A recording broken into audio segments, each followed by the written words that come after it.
Jésus arrive, il trouve des pêcheurs de poissons en train de laver leur filet parce qu'ils avaient échoué. Il leur dit pas, vous êtes des maudits, vous échouerez. Il leur dit, lancez le filet encore. Alléluia. Voici une autre chose que tu dois avoir dans ta vie. Sois un homme qui redonne de l'espoir, qui redonne du courage. Lorsque les autres sont en train de regarder la muraille qui est détruite, annonce-leur que cette muraille sera reconstruite. Lorsqu'un homme ne croit plus en son futur, dis-lui que Dieu est avec lui. Parle des bienfaits de Dieu. Parle de ton témoignage. Parle des choses qui donnent la paix et qui donnent la joie. Ne sois pas quelqu'un, lorsqu'on te rencontre, on a perdu la joie, on perd la joie, et toi quand tu viens, tu enlèves même le peu de joie que tu trouves. Sois un homme qui ne détruit jamais lorsqu'il y a même une petite pierre et qui peut dire au travers de cette pierre, nous pouvons rebâtir la muraille. Alléluia. Sois un homme qui relève, une femme qui redonne espoir, quelqu'un qui donne la joie et qui donne la paix et qui donne des conseils et qui amène le réveil autour de lui. Les gens te rencontrent, ils ne priaient pas, ils commencent à prier. Ils ne craignaient pas Dieu, ils commencent à craindre Dieu. Ils ne louaient pas, ils louent. Ils n'adoraient pas, ils adorent. Ils avaient perdu la foi dans les miracles, ils croient à nouveau aux miracles. Ils ne croyaient plus que Dieu pouvait leur donner de l'argent, tu leur dis que vous êtes riches. Ils ne croyaient plus qu'il pouvait être guéri, tu lui dis que dans les meurtrissures de Jésus, il a été guéri. Ils ne croyaient pas qu'il pouvait être délivré, tu lui dis que Jésus a dépouillé les autorités, les dominations. Tu passes dans un village, tu laisses un réveil. Tu passes dans une ville, tu laisses un réveil. Tu passes dans une nation, tu laisses le réveil. Tu passes dans une église, tu laisses le réveil. Tu rencontres un ami, tu laisses le réveil. Tu trouves des gens par terre, tu les relèves. Tu trouves des gens malades, tu les guéris. Tu trouves deux personnes qui veulent se séparer, tu les réconcilies. Tu trouves un homme qui avait abandonné Dieu, tu le ramènes à Dieu. Sois un revivaliste, sois un feu qui marche. Sois un feu qui marche. Sois un feu qui marche. Sois un feu qui marche. Le feu avait quitté Suse et est allé en Juda au travers de Néhémie. L'espoir avait quitté Suse et est allé en Juda au travers de Néhémie. Mais tu ne peux donner que ce que tu as. Si toi-même tu es désespéré, tu ne peux donner l'espoir. Si toi-même tu n'as pas le feu, tu ne peux donner le feu. Si toi-même tu n'as pas la foi, tu ne peux donner la foi. C'est pourquoi nourris-toi de sainteté, nourris-toi de foi, nourris-toi de prière, nourris-toi d'adoration, nourris-toi d'espoir, nourris-toi de courage, nourris-toi de la parole, nourris-toi de la consécration, nourris-toi de vie, et tu donneras la vie, et tu donneras la paix, et tu donneras l'espoir. Il avait la foi et il a donné la foi. Il avait l'espoir et il a donné l'espoir. Un revivaliste. Et nous en avons besoin dans ce pays. Alléluia. Vous savez, rien qu'avec ces deux avions. Vous avez vu comment l'espoir est revenu, amen, hein? Les avions. Mais il y a plus que les avions, il y a Jésus. Mais le problème, c'est que nous ne prêchons pas l'évangile. Nous devons prêcher l'évangile. 2 avions, 4 avions ont redonné la confiance nationale. Pourquoi? Parce que les hommes étaient désespérés. Église prêche, Église parle. Parle dans les deuils, parle dans les hôpitaux, parle aux gens découragés, parle à l'université, recherche les personnes tristes et donne-leur de la joie. Oh, donne-moi la main, hein? J'ai engagé dernièrement une fille chez moi à la maison. Et je la regardais, puis Dieu m'a dit, parle là. Et quand je lui parle, elle me parle un bon français. Et je dis, oh, tu as quel âge? Elle me donne son âge. Tu as fait quelles études?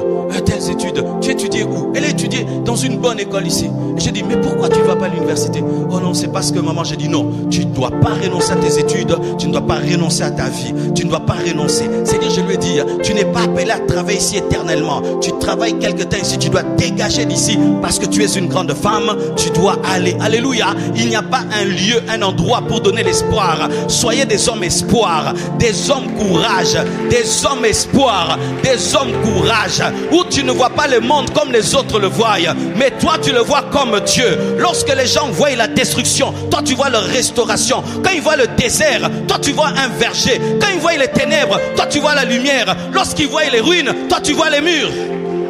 Oh, donne-moi la main, hein? Pendant qu'ils voient les ruines, toi tu vois des murs. On apporte le réveil en fonction de la vision qu'on a. Eux, pendant qu'ils voyaient la destruction, lui, il voyait la construction. Lorsqu'il voyait la perdition, lui voyait la restauration. Lorsqu'il voyait les diables, lui voyait Dieu. Lorsqu'il voyait les démons, lui voyait le Saint-Esprit. Ta vision détermine le réveil que tu vas apporter. Certains hommes ne voient que le vide, mais les autres voient les opportunités. Frère, si tu es ici, tu es découragé. Il n'y a pas de quoi te décourager. Tu réussiras, tu t'en sortiras. Je ne connais pas ton problème, je ne connais pas ta situation, mais je connais Dieu. Je connais Dieu. Dieu va changer tes ruines en bâtiments, tes ruines en ville. Dieu va changer ta vie. Frère, Dieu va changer ta vie. Qu'importe ta famille, qu'importe le pays, qu'importe 1000 fois où tu es échoué ou 10 000 fois. Je m'en fous. Qu'importe la situation de tes ruines, si c'est brûlé, si c'est détruit, si c'est un char qui est passé par là, ou le feu, je m'en fous. Dieu m'a dit que Dieu va bâtir ta vie. Si Dieu n'avait plus de projet dans ta vie, il allait te tuer. Mais comme tu es vivant, donc Dieu a des choses à faire dans ta vie. Comme tu es vivant, donc Dieu a des choses à faire dans ta vie. Tu as échoué, tout le monde a échoué un jour. Tu es tombé, tout le monde un jour est tombé. Tu es malade, tout le monde un jour est tombé malade. Mais moi je déclare que tu vas guérir. Tu vas sortir de cette situation. Ne regarde pas la muraille, mais regarde à la puissance de Dieu qui a permis à Néhémie de quitter Babylone avec la permission du roi. Et ici il y a plus que Néhémie. Il y a Jésus-Christ dans Nazareth qui a quitté le ciel pour la terre avec la permission du roi, avec l'autorité du roi. Il a dit tout pouvoir m'a été donné au ciel et sur la terre. Au ciel et sur la terre. Il y a plus que Néhémie. Il y a plus que Néhémie. Il y a plus que Néhémie. Il y a plus que Néhémie. Relève-toi, relève-toi, relève-toi. Relève-toi. Ose faire ce que tu ne faisais plus. Reprends tes affaires. Reprends tes études. Reprends tes projets. Reprends tes prières. Reprends tes jeûnes. Reprends ton assurance. Reprends ta détermination. Reprends. Oh, donne-moi la main. Ah, tu as compris que j'étais venu te prêcher, hein? Ah, je suis venu prêcher. Mes frères et sœurs, à quoi bon pleurer sur les ruines? On ne rebâtit pas avec les larmes, on rebâtit avec les briques. À quoi pleurer? Tu as déjà pleuré, ça a changé ta vie? Tu t'es inquiété, ça a changé ta vie? Prends maintenant les pioches, prends maintenant les scies, prends maintenant les bêches, prends maintenant ce que tu connais ton potentiel sous l'onction du Saint-Esprit et rebâtir, et rebâtir, et rebâtir. Tu as assez pleuré, mais tu as oublié que tu étais intelligent. Tu as assez pleuré, mais tu as oublié que tu avais l'onction. Tu as assez pleuré, tu as oublié que tu avais les dons de Dieu. Mets de côté ta tristesse et relève-toi. Je suis venu comme un revivaliste pour dire à un homme qu'il est temps d'arrêter de pleurer. Oh, gloire à Dieu.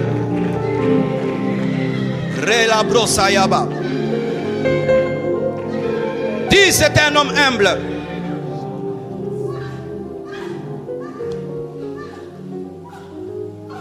Je veux te parler d'une manière prophétique. La Bible dit ceci dans Néhémie 1, verset 4. Lorsque j'entendis ces choses, je m'assis, je pleurais. Et je fus plusieurs jours dans la désolation. Je jeûnais et priais devant le Dieu des cieux. Qui priait, qui pleurait?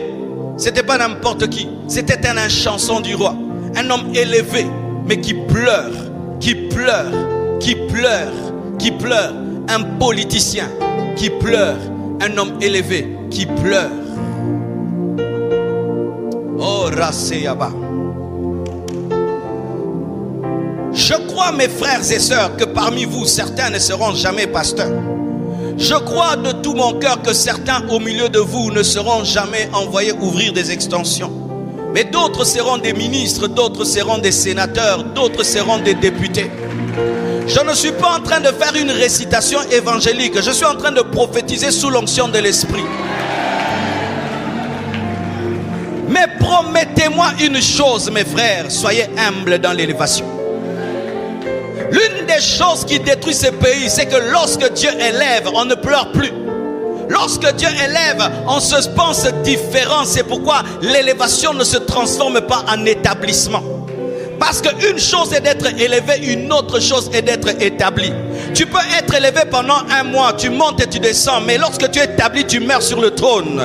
David n'a pas été élevé, il a été établi. C'est pourquoi il est mort sur le trône. Pourquoi? Parce qu'il avait gardé l'humilité. C'était un roi qui pouvait chanter. C'était un roi qui pouvait danser. Mes fils, promettez-moi que lorsque vous serez riches, vous serez humbles. Que lorsque vous serez riches, vous serez simples. Lorsque vous serez des politiciens, vous aurez le temps de venir mercredi à l'église et vendredi à l'église. Mes fils, promettez-moi que lorsque vous serez des millionnaires, vous n'allez pas venir jouer avec nous et chercher à nous diriger parce que vous nous donnez l'argent. Mes fils, promettez-moi que lorsque vous allez devenir riches, vous ne serez pas trigame, polygame, quadrigame. Que lorsque vous serez grand, vous allez continuer à chanter. Continuez à rester dans la chorale. Continuez à filmer. Continuez à prendre des photos. Imagine un millionnaire qui prend des photos. Imagine un milliardaire qui modère. Imagine un multimillionnaire qui chante à la chorale. Il n'a même pas besoin de prêcher. Ça vient d'une prédication. Et aujourd'hui, il suffit seulement que Dieu t'élève un peu. Tu ne viens plus à l'église. Des petites élévations de $1000. Des petites élévations d'avoir des catchs. Dieu te donne une moto, tu ne viens plus à l'église. Dieu te donne un petit salaire de $1000, tu ne viens plus à l'église.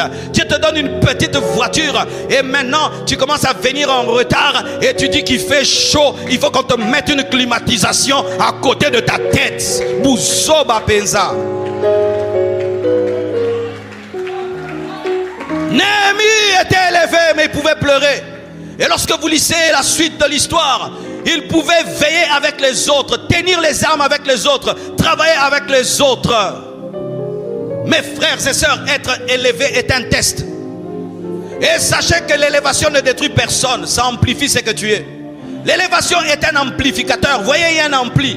L'amplificateur n'est pas en train de changer ma voix, il est en train de révéler ma voix. Et l'élévation révèle qui tu es. Si tu es orgueilleux, l'élévation va révéler ton orgueil. C'est pourquoi avant l'élévation, tu dois être brisé, afin qu'il y ait l'amplification du brisement.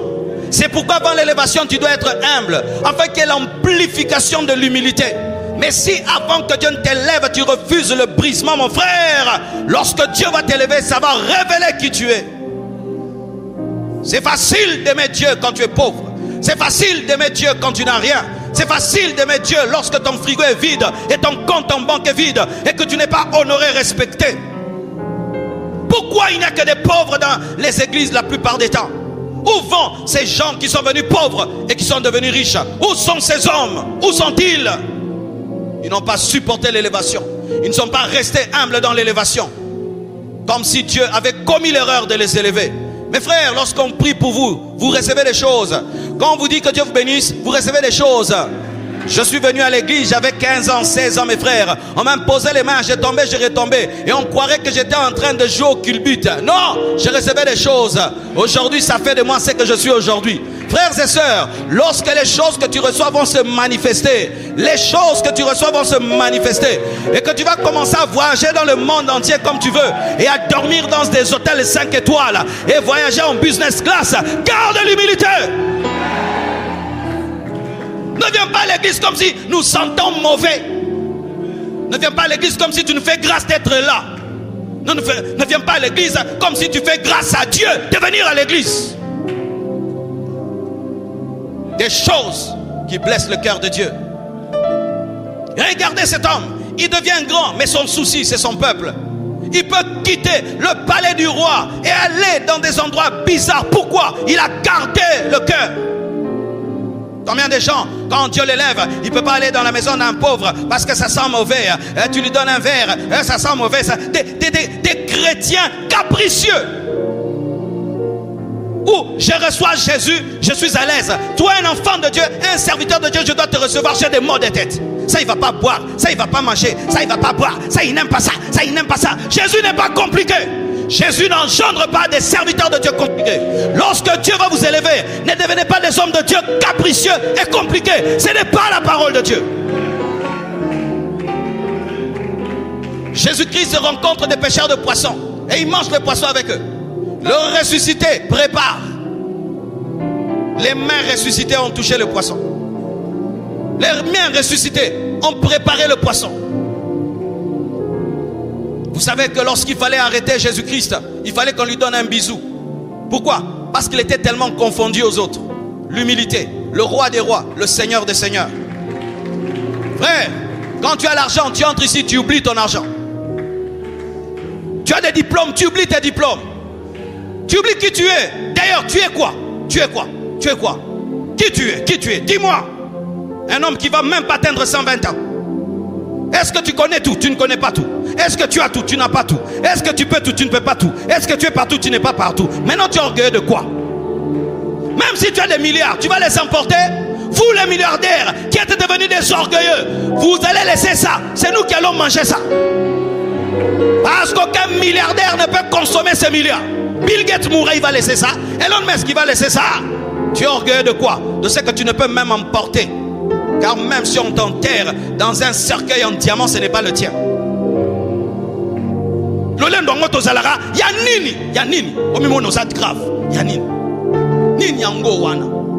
Vous savez que Dieu nous a humiliés. Même si tu deviens milliardaire, ta peau ne va pas briller. Ça ne va pas briller comme le diamant. Hein? Des fois, je regarde Bill Gates, je le regarde, les milliardaires, mais tu vois vraiment, il est en train de vieillir. Tu sens que les milliards n'empêchent pas les rides.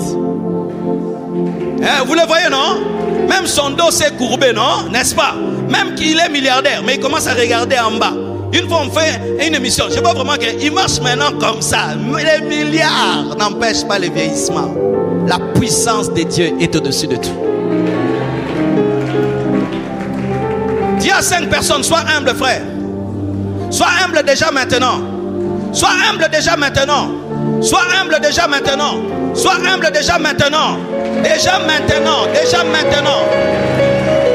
Donne-moi la main, je vais parler. Donne-moi la main que je vais te parler. Dieu a plusieurs manières pour nous rendre humbles. Il te rend humble par la révélation de la parole. Il te rend humble par la révélation de toi-même. Il te rend humble par la lumière de Dieu qui vient vers tes ténèbres. Il te rend humble aussi par des personnes orgueilleuses. Il te rend humble par des personnes avec un mauvais caractère. Il te brise au travers d'autres pierres qui sont dans la gibecière afin de te donner la forme. C'est pourquoi arrêtez de fuir les départements. Reste dans ton département avec ton président bizarre. C'est lui ton brisement. C'est lui qui va t'apprendre à ne pas répondre même si tu as de quoi dire. Alléluia. Car plus Dieu tu utiliseras, plus Dieu te brisera. Plus Dieu te fera monter, plus il te fera descendre. Frère, toi qui dis que tu as une grande destinée, attends-toi à descendre très bas. Car chaque fois qu'on veut construire un gratte-ciel, on fait quoi? On descend très bas. Et laisse Dieu t'amener très bas. À moins que tu sois une maison à un étage. À peine toi Dieu t'a fini. À peine Dieu t'a fini. Tu étais une maison à un étage. Mais quand tu sens brisement, formation, brisement, gratte-ciel. Il y a des temps dans ta vie, tu croiras que Dieu est contre toi. Non, il est trop pour toi. C'est pourquoi il ne veut pas que tu puisses te cracher. De la même manière qu'on prend beaucoup de temps pour préparer un avion parce que c'est différent d'un vélo, frère. Toi, tu iras trop loin. C'est pourquoi Dieu est en train de bien te visser. Parce que si tu te craches, il y a beaucoup de gens qui mourront. Tu n'es pas un vélo, tu es un avion, tu es un Concorde, tu es un Airbus, un A380. Le problème de ce pays, nous ne supportons pas l'élévation. Que ce soit les pasteurs, que ce soit les politiciens, que ce soit tout le monde, nous ne supportons pas l'élévation. Nous changeons dans la gloire. Nous décevons Dieu. Frère, change à l'extérieur peut-être. Tu changes de veste, de costard, de parfum, mais ton cœur le même. Alléluia. Tu changes de quartier, mais le cœur le même. Tu changes de milieu, mais le cœur est le même. Quand on s'approche de toi, on se rend compte que c'est une veste chère. On se rend compte que le parfum est cher. On se rend compte que la montre est chère, mais le cœur est simple. Est-ce que tu peux promettre ça à Dieu? Futur député, tu promets? Futur ministre, vous promettez? Futur président, vous promettez? Future première dame, vous promettez? Vous promettez? Quand toi tu seras première dame, qu'est-ce que tu me feras? Dis-moi un peu. Je serai toujours ton pasteur ou ton ami. C'est pourquoi on ne sait pas vous conseiller. Vous changez vos pères en amis. Il suffit que tu deviens un PDG, tu changes ton pasteur en ami. Non, même si tu deviens PDG,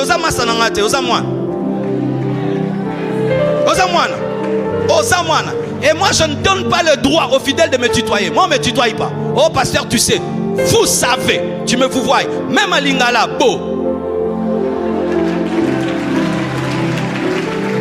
Oh pasteur Oyebite, pasteur Boyebi.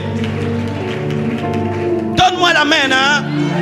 Que Dieu vous donne l'humilité, que Dieu vous donne l'humilité, que Dieu vous donne l'humilité, que Dieu vous donne l'humilité, que Dieu vous donne l'humilité et que Dieu vous donne l'établissement. Néhémie, un grand homme, mais humble. Et des fois tu es orgueilleux devant des gens qui ont plus que toi. C'est parce qu'eux n'ont pas révélé qui ils sont. Ce n'est pas parce que tu es debout que celui qui est assis est moins grand que toi. Lui n'est pas encore debout. Quand tu te lèves, tu peux croire que tu es plus grand de taille. Mais il y a quelqu'un qui n'est pas encore debout. Lui, il est plus grand de taille que toi. Et quand tu dis que tu es 1m80, lui, il a 2 mètres, mais il est assis. Il y a des gens qui ont plus que toi qui sont simples. Il y a des gens qui sont plus humbles, qui sont plus bénis que toi. Et ils sont humbles. C'est pourquoi un secret que je vous donne, fréquentez des hommes qui ont beaucoup, mais qui sont comme s'ils n'ont rien. Et si tu n'en as pas autour de toi, prends des modèles ailleurs. Ça te permettra de conserver ce que Dieu te donne. Parce que des fois nous pensons que non, je deviens trop humble. Mais regarde quelqu'un qui est plus humble que toi.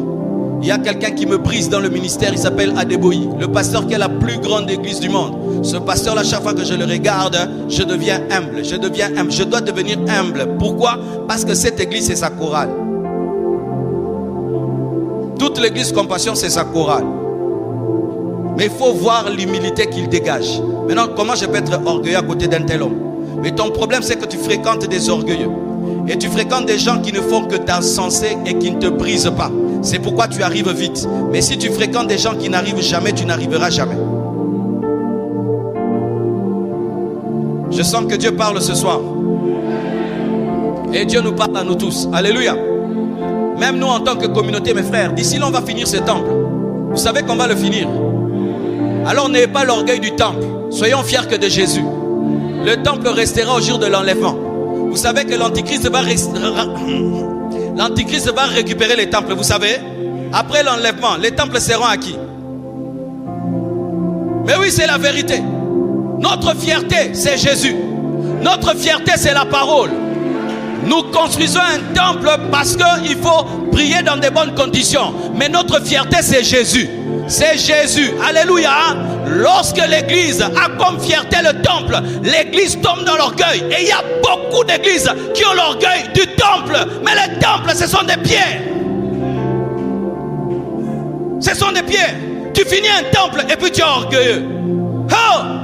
C'est toi le vrai temple. Tu as des défauts. Tu dois te battre pour ce temple qui sera enlevé. Parce que le temple que tu construis ne sera pas enlevé. On le finira. Mais n'ayez aucun complexe de supériorité par rapport aux autres églises.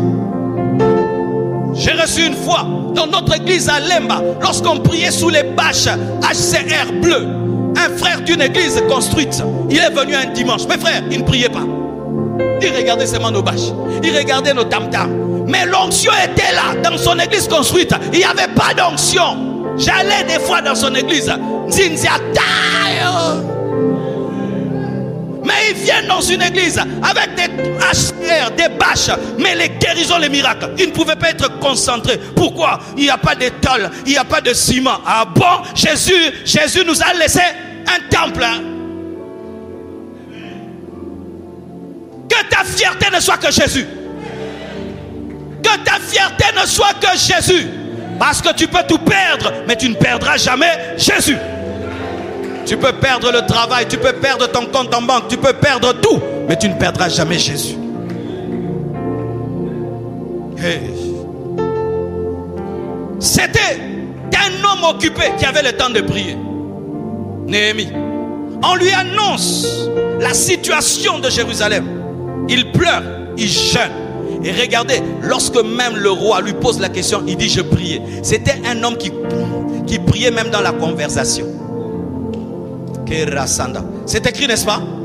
C'est-à-dire le roi lui pose la question, lui-même dit je priais. C'est-à-dire il savait que cette question est dangereuse. Et pendant qu'il cause aussi.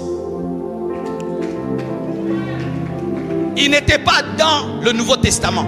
Il est dans l'Ancienne Alliance, mais il opère comme s'il parle en langue. Mais toi tu as le parler en langue. Entre deux lignes tu peux ra ra ra. Mais tu ne le fais pas. Mes frères et sœurs, quand Dieu vous élèvera, ne lâchez pas la prière. Parce que dans le monde de l'élévation, il y a la magie, il y a l'occultisme. Chacun vient avec son Dieu. Chacun vient avec des dominations sataniques. Tu n'ouvres pas ton bureau sans prier. Tu ne commences pas à signer sans prier. Tu ne montes pas dans ta voiture sans prier. Tu ne quittes pas ta maison sans prier. Tu ne décides pas sans prier. Même si tu es PDG, tu jeûnes. Même si tu es ministre, tu jeûnes. On sait aujourd'hui le ministre ne mange pas. Tu voyages en business class, on te présente la nourriture, tu ne manges pas.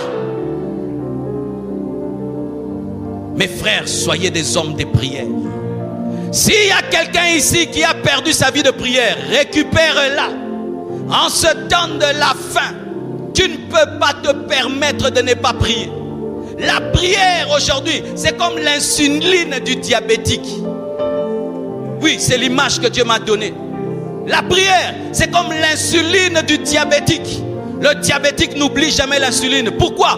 Parce que s'il oublie, le sucre va le tuer. Et tu sais que tu as un sucre en toi. La mauvaise nature adamique. Même si tu es devenu chrétien, elle est là. Et ce n'est que la prière qui la garde à la croix. Frère, sœur, écoute-moi. Tu ne seras jamais un homme de prière sans programme de prière. Les gens qui prient sans un programme ne prient pas bien. La prière, la vie de prière, réclame des rendez-vous avec Dieu. Daniel avait 3 rendez-vous. Le matin, à midi et le soir. Quels sont tes rendez-vous avec Dieu? Tu as des rendez-vous d'affaires. Tu as des rendez-vous avec ton film. Tu as des rendez-vous avec ta télé pour ton match. Mais tu n'as aucun rendez-vous avec Dieu. Des fois tu pries à 8 heures. Des fois tu pries à 9 heures. Des fois tu pries à 12 heures. Tu ne développeras jamais une vie de prière sans un rendez-vous avec Dieu. Certains vous venez devant pour qu'on vous impose les mains et que vous ayez la vie de prière. L'une des choses qui donne la vie de prière, c'est la discipline. C'est la discipline. Tu sais que le matin, 4h à 6h, je prie. 11h à 14h30, je prie. 21h à 23h, je prie. Et tu sais que j'ai mes 3 rendez-vous. Et je dois lire la Bible et lire un livre. Tu te disciplines. Et quand Dieu veut t'amener au-delà, il t'amène au-delà. Si Dieu veut ajouter un 4e programme, il ajoute. Mais toi, tu as ton programme. Si Dieu veut te parler, quand est-ce qu'il t'aura? Si Dieu veut t'enseigner des choses pendant longtemps, quand est-ce qu'il sait qu'il peut venir vers toi? Car un homme qui n'a pas de rendez-vous avec Dieu, Dieu ne sait pas où le croiser. On a attrapé Jésus. Pourquoi? À cause de ses habitudes de prière. La croix a attrapé Jésus à cause de ses habitudes. Et sachez que la croix est une bénédiction pour Jésus. Si Jésus n'avait pas des habitudes de prier, la croix n'allait pas l'attraper. Quand tu rentreras à la maison, va faire un programme de prière. Et sachez ceci, que la vraie vie de prière n'est pas la participation à des programmes d'église, c'est ton propre programme. La vraie vie de prière, ce n'est pas vibrer à l'église, c'est être capable le matin de quitter ta chambre, ton lit et aller quelque part t'enfermer chercher Dieu. C'est être capable d'éteindre ton téléphone et ta télévision pendant que tout le monde cause et aller chercher Dieu. C'est être capable de résister au sommeil et de passer le temps avec Dieu. Néhémie était entouré des magiciens. En Babylone, il y avait la magie. Il y avait l'occultisme, le satanisme. Mais malgré cela, il était un homme élevé parce qu'il avait une dimension supérieure aux magiciens. Frères et sœurs, l'onction c'est l'huile. Et l'huile pour préparer les beignets, les poissons, la viande a besoin d'être chauffée. Et lorsque tu as l'onction, tu dois prier pour que ton onction chauffe et puisse impacter. Tout chrétien est roi. Car sans onction, personne ne serait un chrétien. Mais si tu es un chrétien et tu ne pries pas, l'huile que tu as ne va pas brûler les démons, ne va pas impacter ta génération, ne va pas ouvrir des portes. Et un homme de prière n'a pas besoin de sentir l'envie de prier pour prier. Je n'ai pas besoin de sentir le besoin de dormir pour dormir. Je dois dormir parce que je dois être fort. Fléchissez vos genoux à la maison. Levez vos mains à la maison. Invoquez Dieu de manière régulière. Et j'ai encore découvert que pour être concentré dans la prière, il faut avoir l'habitude de prier au même endroit. Je ne dis pas que Dieu est dans un lieu, mais j'ai remarqué que l'homme se concentre lorsqu'il prie au même lieu. C'est pourquoi même quand tu viens à l'église, tu aimes toujours ta place là, n'est-ce pas? Ce n'est pas que Dieu est plus là, mais c'est là où tu es à l'aise, n'est-ce pas? Et tu aimes toujours être là. Il en est de même. C'est pourquoi, n'est-ce pas, quand tu déménages et tu changes de maison, tu perds pendant un temps la vie de prière parce que tu n'as pas encore trouvé là où il y a le réseau dans la maison. Donne-moi la main, je vais te parler. Aujourd'hui, je suis en train de parler aux leaders et aux futurs leaders. Lorsque Dieu te bénira et que tu devras louer une grande maison ou acheter une grande maison, la première pièce qu'on cherche n'est pas le salon, n'est pas la toilette, la cuisine, la chambre de prière. J'aimerais vous dire que ma vie a commencé à changer et mon ministère a commencé à changer lorsque j'avais une pièce où je pouvais fuir ma femme, mes enfants, mes amis et m'enfermer. Pourquoi? Pour développer l'intimité avec la parole et avec le Saint-Esprit, tu as besoin de silence. Et dommage, des enfants de Dieu qui choisissent les maisons sur base que du salon. Il y a un beau salon, oui. Il y a une belle cuisine, oui. Mais où vas-tu prier? Où vas-tu prier? Et si Dieu te donne les moyens, construis un endroit où tu fuis les gens. Ce n'est pas que tu es dans ce lieu-là, mais tu as besoin de silence et de concentration. Il y a un homme de Dieu. Il priait beaucoup dans le silence et Dieu l'utilisait puissamment. Et puis sa famille a déménagé. Ils sont allés habiter une petite maison. Tout le monde était dans le salon. Il y avait du bruit. Et tu sais ce qu'il faisait. Il prenait sa voiture. Il a démarré. Il allait très loin. Il la gare. Il ferme tout. Et il prie.